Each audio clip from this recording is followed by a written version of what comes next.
All right, so we've all heard it, right? 5G is fast, blazing fast. But you know what? That's not even the most exciting part. The real revolution, the thing that changes the game, is happening deep inside the network's brain, the 5G core. So today, we're going to pop the hood and take a look at the anatomy of this thing to see what makes it tick and why it's changing, well, pretty much everything.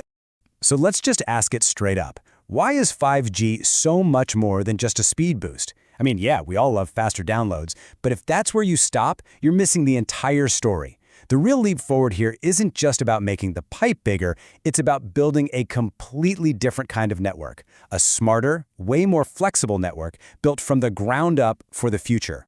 Exactly. This isn't just 4G with a turbocharger slapped on. No, it's a fundamental, top-to-bottom redesign of the network's central nervous system. A total transformation that unlocks possibilities that honestly felt like pure science fiction just a few years ago in the 4G world. Okay, so first up, let's talk about this brand new architecture. And this is a huge shift in thinking. We're talking about moving away from the old way of doing things, these big, clunky, specialized telecom boxes, and into a world that looks and feels a lot more like a modern cloud app you'd find at Google or Amazon. And you can really see the difference here. Just look. On the left, that's the old 4G core. See how it's all these rigid physical boxes all hardwired together? Now look at the right. That's the 5G core. The difference is just, wow, it's not about hardware anymore. It's been completely reimagined as a cloud application.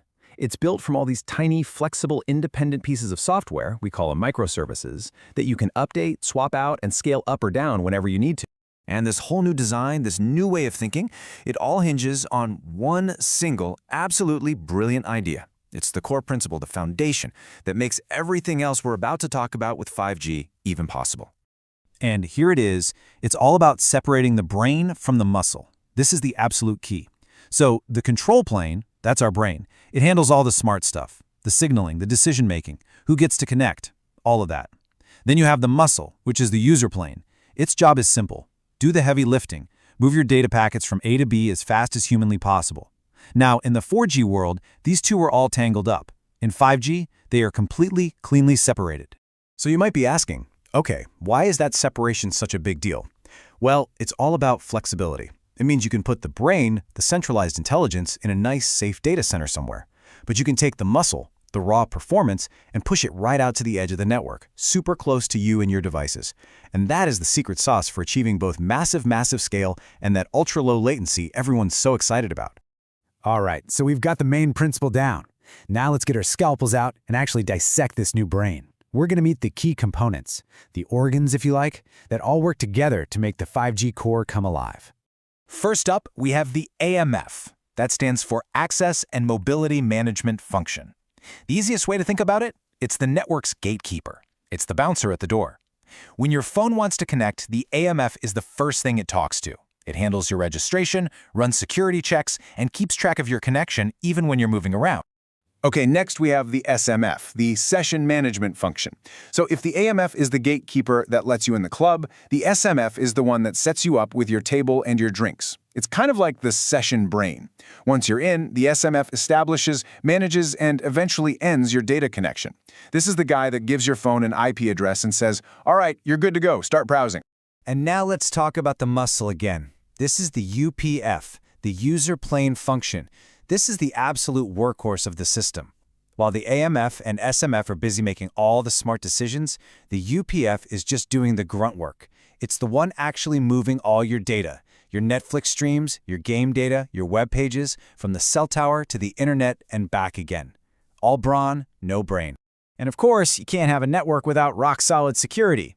This is where the network's fortress comes in, the UDM and the AUSF. Think of the UDM as the high-security vault. It's where your subscriber profile is stored safely. Then you have the AUSF, which is like the guard at the vault door. It's the one that runs the authentication checks to make absolutely sure you are who you say you are.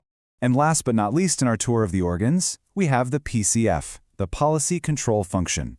I like to call this one the lawmaker. This function sets the rules of the road for your connection. It's what decides your quality of service, your data caps, and the charging rules. Basically, it makes sure everyone is playing by the rules and getting the service they're paying for. Okay, so we've met all the individual parts, the organs of our new brain. But how in the world do they all talk to each other? Well, This is where 5G really starts to act less like an old-school telephone network and more like a modern tech platform. It has what you could call a cloud-native nervous system. See, in the old days, you'd have these rigid point-to-point wires connecting everything. If you wanted to add something new, it was a huge pain. But in 5G, all of those functions we just talked about, they all plug into this common message bus. It's like a central communication highway. This allows them to find each other and request services dynamically, kind of like how signals travel through your body's nervous system. And here's the kicker. What this really means is that the 5G core is built using the exact same kind of technology that powers the modern web. We're talking about things like HTTP/2 and JSON. These network functions aren't big proprietary telecom boxes anymore. They're just lightweight software services talking to each other with web APIs. Now, for any developer out there, this is mind-blowing. The network is finally speaking their language. Whew, okay. I know that was a lot of theory, so let's bring it back down to earth. Let's make it real. Let's walk through what actually happens, step by step, when your phone just wants to connect to the network. Okay, so check this out. First, your phone wakes up and sends a registration request to the AMF, our gatekeeper. The AMF gets this and says, hold on, and goes to talk to the UDM, the security vault, to grab your profile and make sure you're legit. Once you're verified, the AMF taps the SMF, our session brain, on the shoulder and says, hey, set this person up with a data session. The SMF then tells the UPF, our muscle, what to do. And finally, a message zips back to your phone, registration complete. Boom, you're online. It's like this beautifully choreographed dance happening in milliseconds. All right, now we get to the payoff, the grand finale. Why did we go through all this trouble, all this complexity, this complete redesign? It was all to unlock 5G's one true superpower. And that superpower is called network slicing. This is the game changer. Because the whole architecture is now just flexible software, operators can take their one physical network and slice it up into multiple, completely independent virtual networks. So you could have one slice that's custom-built for high-speed video streaming. Another slice could be dedicated to ultra-reliable, super low-latency communication for something like self-driving cars. And a third slice could be for connecting millions and millions of tiny, low-power IoT devices. Each slice is its own little network reality, perfectly tailored for one specific job. So, look, if you take away just one thing from all of this, let it be this. 5G is the moment where the rock-solid, never-fail reliability of the telecom world finally merges with the insane speed and flexibility of the cloud computing world. It's the best of both worlds together at last. All right, let's do a quick-fire recap. The expert cheat sheet. The architecture? It's cloud-native and service-based. The key principle?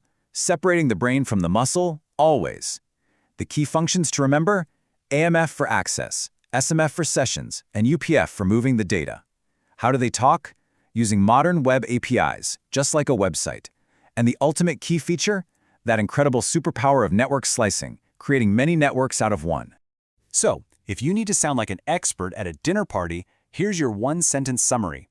The 5G core is a cloud-native, service-based architecture that separates the control and user planes, which in turn enables massive scalability, network slicing, and ultra-low latency. That, right there, is the essence of this whole revolution. And that really brings us to the most exciting part of all. We've created this unbelievably powerful and flexible platform. We've built a network that thinks and acts like the internet itself. So the question really isn't about what can the network do anymore. The real question is, with all this power at our fingertips, what are we going to build with it?